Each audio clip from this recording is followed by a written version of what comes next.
Halo, assalamualaikum. Kembali lagi di channel ini, channel yang inspiratif dan menghibur. Kali ini kita akan membawakan tentang produktif di rumah bersama Boyer Pangkalan Bun. Dalam tayangan ini kita akan melihat bagaimana mereka tetap produktif saat di rumah dengan peralatan seadanya, dengan tempat yang minimalis namun mampu melahirkan karya-karya yang luar biasa.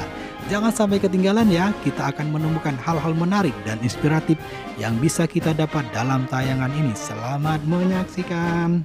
Oke, Assalamualaikum warahmatullahi wabarakatuh.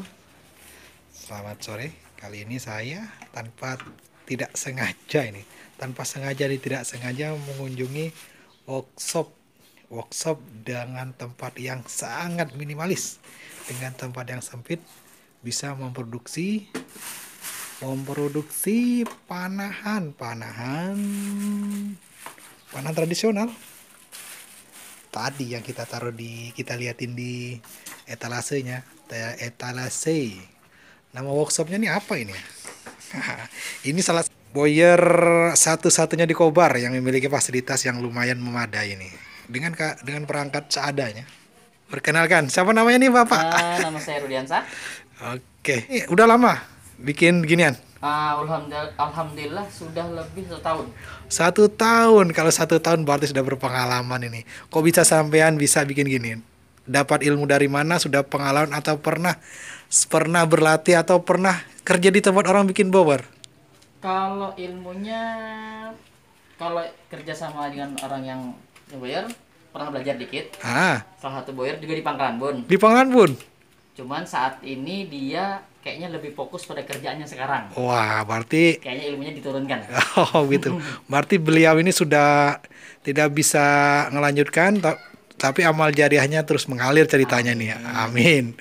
Oh iya. Dan tambahan ilmunya juga mungkin dari boyer-boyer yang di Jawa, karena kayaknya kalau dalam panahan itu para boyer itu tidak pernah menyembunyikan ilmunya. Rata-rata boyer itu dan nyalanya saling kerjasama untuk meningkatkan panahan di Indonesia. Jadi setiap ada ilmu apa ditanya dikasih. Alhamdulillah, berarti memang solidaritas bower panahan ini memang luar biasa ya. Alhamdulillah. Oke. Ini peralatannya nih bikin sendiri atau beli atau gimana? Banyakan beli karena memang rata-rata kan lebih banyak itu pendukung aja. Oh gitu. Kalau bikin sendiri itu modalnya lumayan. Oh, oke. Seadanya modalnya nih ya? Seadanya. Aduh. Ini namanya apa tadi nih? Itu jig bending. Jig bending. Jadi fungsinya buat membengkokkan fiber. Fiber plate untuk membentuk fiber plate yang seperti apa ini? Nah, ini fiber plate seperti ini. Ini kebetulan fiber plate impor. Karena di Indonesia belum bisa memproduksi sendiri. Oh gitu. Dari flat ini dia jenis bending adalah busur yang saat fiber ini dibagi 2, dikasih lem fiber dan dibengkokkan pakai alat jig tadi. Ini gimana ngebelahnya? Ini tipis banget gini nih. Saya bikin penasaran gimana ngebelahnya kalau katanya dibelah ini. Kalau belah itu dia pakai menggunakan parang yang juga tipis. Nah, ini dia. Apakah parang yang spesial atau gimana ini? Enggak spesial. Yang penting parangnya lumayan tajam. Terlalu tajam nggak bagus. Tumpul juga nggak bagus. Sedang-sedang aja, karena dia kalau terlalu tajam akan membelah serat. Kalau tidak tajam dia akan lepas dari belahannya. Kenapa kok harus dibelah? Kalau tidak dibelah dia tidak bisa untuk dibending, karena dia kan setelah dibelah. Nah, contoh nih ada belahan sedikit, kita belum selesai. Nah ini dia contoh belahan. Nah ini terbelah ini. Dikasih lem bending ini campurannya. Lem bending ini lem apa ini? Ini lem resin.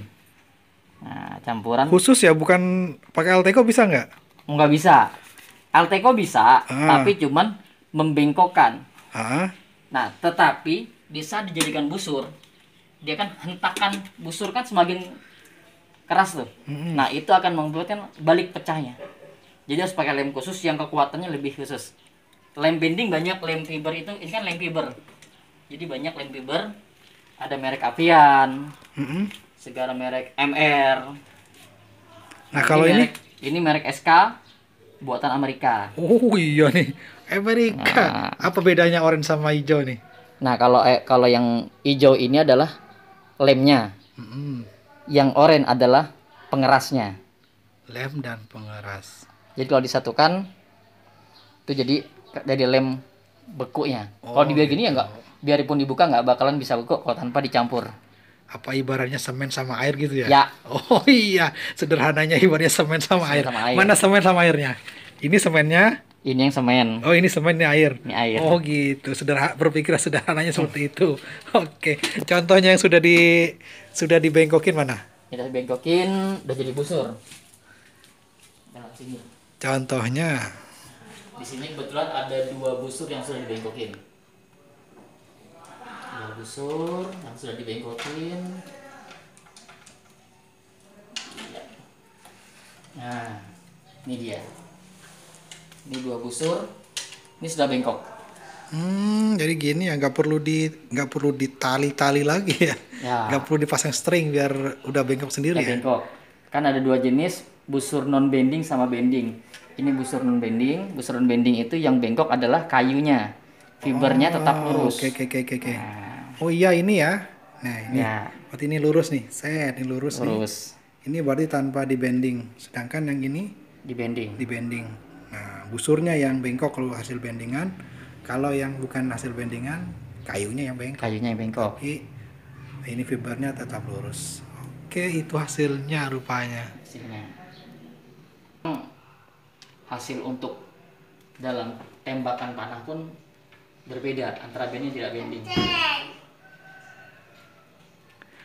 Kalau yang bending itu dia karena ini yang bengkok, berarti kan penggunaan kayunya sedikit. Jadi lebih ringan. Itu akhirnya lebih cepat menghentakkan anak panah, melepaskan anak panah. Lentingannya lebih kerasa. Oke, thank you. Kita intinya. Nah, selain bikin panah bending, bikin apa lagi nih? Arrow juga bikin. Arrow pasti cuman saya merakit aja. Merakit ya? Merakit. Bisa lihat contoh rakitannya? Nah, contohnya. Maksudnya ngerakit gimana ini? Ngerakit gini. Kayak batangnya ini kan, kalau kita bikin sendiri, otomatis kita butuh alat lagi. Beli alat seperti mesin dowel. Nah, kalau kita beli mesin dowel itu gampang. Ada yang jual, tapi permasalahannya kita di bahan. Berarti ini rakitan udah barang-barangnya udah jadi ya? Udah jadi, tinggal satu. Oke, apa aja yang digabung yang dirakit? Yang dirakit adalah seperti ini, batang atau shaft. Kalau di dalam panahan, kalau kita batang, biasanya kalau dalam panahan itu shaft. Dalam bahasa Arab biasanya nabel. Nah, ini vanes. Vanes. Mana vanesnya? Vanes. Ini vanes. Nah, sama poin itu ya, itu tiga bagian ini. Berarti semuanya kiriman semua ya Pak? Ini kiriman semua, bukan kita bikin ya. Bagian rakit ini apa ini?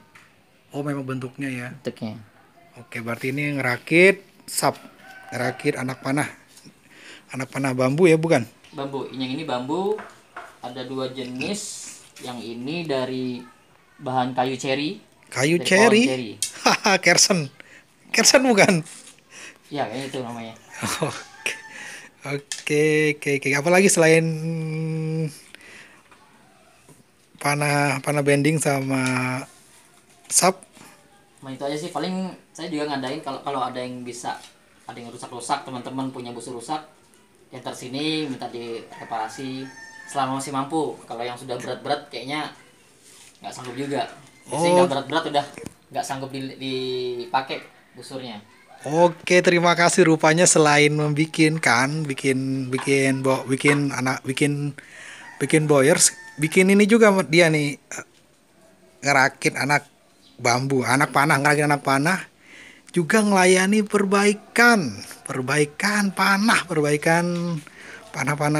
panah horsebow yang rusak, bisa kesini juga. Di mana alamatnya nih?